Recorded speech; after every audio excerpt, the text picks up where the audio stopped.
नमस्कार दोस्तों, स्वागत है आप सबका अपने YouTube channel Gurukul success academy में। डेली सुबह 7 बजे जीके जीएस की स्पेशल क्लास लेकर आता हूं।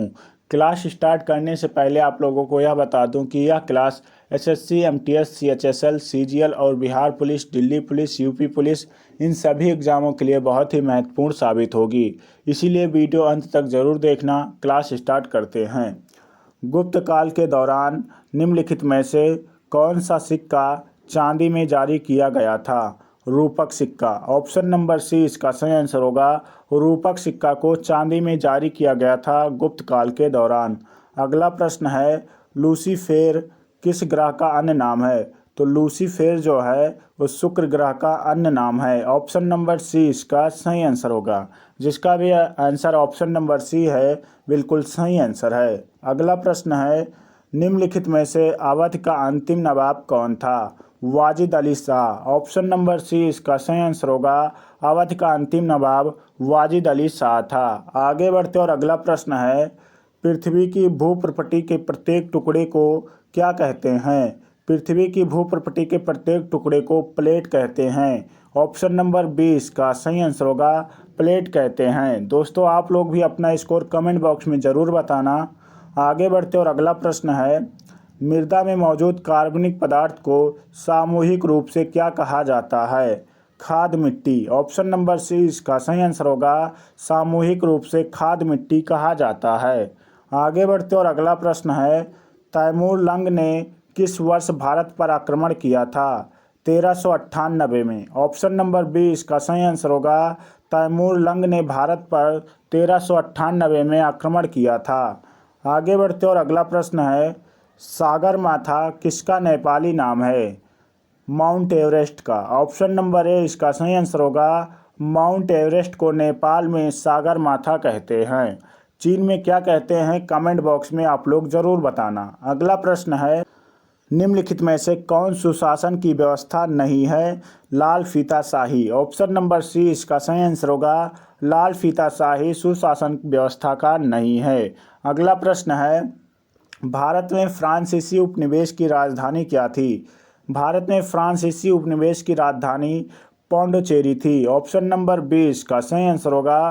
पौंडीचेरी जो थी वो फ्रांसीसी उपनिवेशों की राजधानी थी। अगला प्रश्न है, भारतीय संविधान के कौन से अनुच्छेद का संबंध राष्ट्रपति के चुनाव से है?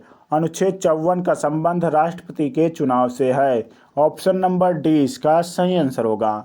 जिसका भी ऑप्शन नंबर डी है बिल्कुल सही आंसर है। अगला प्रश्न है, हर्षचरित निम्नलिखित में से किसके द्वारा लिखी गई थी? हर्षचरित बाणभट्ट के द्वारा लिखी गई पुस्तक है। ऑप्शन नंबर 20 का सही आंसर होगा। हर्षचरित बाणभट्ट के द्वारा लिखी गई पुस्तक है। अगला प्रश्न है, एक नया राज्य बनाने में संवैधानिक संशोधन के लिए कैसा बहुमत चाहिए? साधारण बहुमत चाहिए। ऑप्शन नंबर ए इसका सही आंसर होगा। नया राज्य बनाने के लिए संवैधानिक संशोधन में क्या चाहिए? एक साधारण बहुमत चाहिए। अगला प्रश्न है, रिंग ऑफ फायर का संबंध किस महासागर से है? तो रिंग ऑफ फायर का संबंध जो है प्रशांत महासागर से है। ऑप्शन नंबर सी इसका सही आंसर होगा। जिसका भी आंसर ऑप्शन नंबर सी है बिल्कुल सही आंसर है। अगला प्रश्न है, भारतीय राष्ट्रीय कांग्रेस का पहला अंग्रेज अध्यक्ष कौन था? जॉर्ज इलू था। ऑप्शन नंबर ए इसका सही आंसर होगा। जॉर्ज इलू जो था भारतीय राष्ट्रीय कांग्रेस का पहला अंग्रेज अध्यक्ष था। अगला प्रश्न है, निम्नलिखित में से किसे प्राकृतिक का सुरक्षा वाल कहा जाता है? ज्वालामुखी को। ऑप्शन नंबर सी इसका सही आंसर होगा। ज्वालामुखी को प्राकृतिक का सुरक्षा वाल कहा जाता है। किसने घोषित किया, स्वराज्य मेरा जन्मसिद्ध अधिकार है और मैं इसे लेकर रहूँगा? बाल गंगाधर तिलक ने। ऑप्शन नंबर 20 का सही आंसर होगा। बाल गंगाधर तिलक ने घोषित किया, स्वराज्य मेरा जन्मसिद्ध अधिकार है और मैं इसे लेकर रहूँगा। अगला प्रश्न है, पवन का वेग बढ़ने पर वायु में क्या कम हो जाता है? दाब। ऑप्शन नंबर 20 का सही आंसर होगा। दोस्तों, अगर अभी तक आप लोगों ने वीडियो को लाइक नहीं किया है तो वीडियो को लाइक करिए, चैनल को सब्सक्राइब करिए और अपने दोस्तों तक शेयर भी करिए। अगला प्रश्न है, खानवा का युद्ध किसके बीच लड़ा गया था? खानवा का युद्ध बाबर और राणा सांगा के बीच लड़ा गया था। ऑप्शन नंबर सी इसका सही आंसर होगा। खानवा का युद्ध जो है बाबर और राणा सांगा के बीच लड़ा गया था। आगे बढ़ते और अगला प्रश्न है, खरीफ की फसलें किस मौसम में उगाई जाती हैं? खरीफ की फसलें बरसात के मौसम में उगाई जाती हैं। ऑप्शन नंबर 20 का सही आंसर होगा। खरीफ की फसलें बरसात के मौसम में उगाई जाती हैं। गुप्त वंश का अंतिम शासक कौन था? गुप्त वंश का अंतिम शासक विष्णुगुप्त था। ऑप्शन नंबर सी इसका सही आंसर होगा। जिसका भी आंसर ऑप्शन नंबर सी है बिल्कुल सही आंसर है। अगला प्रश्न है, निम्नलिखित में से कौन सा रोग जीवाणुओं के कारण होता है? क्षय रोग जो है जीवाणुओं के कारण होता है। ऑप्शन नंबर ए इसका सही आंसर होगा। क्षय रोग जीवाणुओं के कारण होता है। अगला प्रश्न है, निम्नलिखित में से किस राजपूत वंश का संबंध अग्निकुल से नहीं है? चंदेल का संबंध जो है वो अग्निकुल से नहीं है। ऑप्शन नंबर डी इसका सही आंसर होगा। चंदेल राजवंश का संबंध अग्निकुल से नहीं है। अगला प्रश्न है, मानव रक्त का रंग लाल क्यों होता है? मानव रक्त का रंग लाल होता है हीमोग्लोबिन के कारण। ऑप्शन नंबर 20 का सही आंसर होगा। हीमोग्लोबिन के कारण लाल होता है। जिसका भी ऑप्शन नंबर बी है बिल्कुल सही आंसर है। अगला प्रश्न है, विजयनगर की प्राचीन राजधानी हम्पी कहाँ पर स्थित है?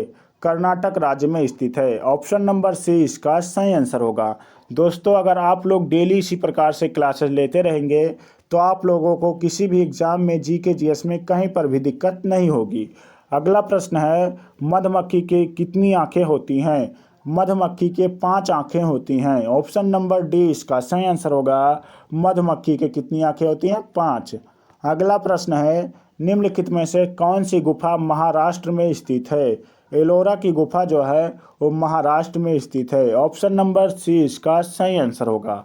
अगला प्रश्न है, भारत में बिजली उत्पादन का प्रमुख स्रोत क्या है?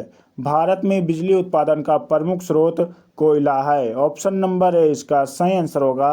प्रमुख स्रोत जो है भारत में बिजली उत्पादन का कोयला है। अगला प्रश्न है, अकबर ने अपने दरबारी संगीतज्ञ के रूप में किसे नियुक्त किया था? मियां तानसेन को। ऑप्शन नंबर 20 का सही आंसर होगा। अकबर ने अपने दरबारी संगीतज्ञ के रूप में मियां तानसेन को नियुक्त किया था। जिसका भी ऑप्शन नंबर बी है बिल्कुल सही आंसर है। पके केले में पाया जाने वाला प्रमुख अम्ल कौन सा है? पके केले में पाया जाने वाला प्रमुख अम्ल जो है मैलिक अम्ल है। ऑप्शन नंबर सी इसका सही आंसर होगा। मैलिक अम्ल जो है पके केले में पाया जाता है। अगला प्रश्न है, बहमनी साम्राज्य का संस्थापक कौन था? बहमनी साम्राज्य का संस्थापक हसन गंगू था। ऑप्शन नंबर ए इसका सही आंसर होगा। बहमनी साम्राज्य का संस्थापक हसन गंगू था। दोस्तों, अगर वीडियो अच्छी लगे तो प्लीज़ वीडियो को लाइक करिए, चैनल को सब्सक्राइब करिए और अपने दोस्तों तक शेयर भी करिए। मिलते हैं अगले वीडियो में, तब तक के लिए जय हिंद, जय भारत।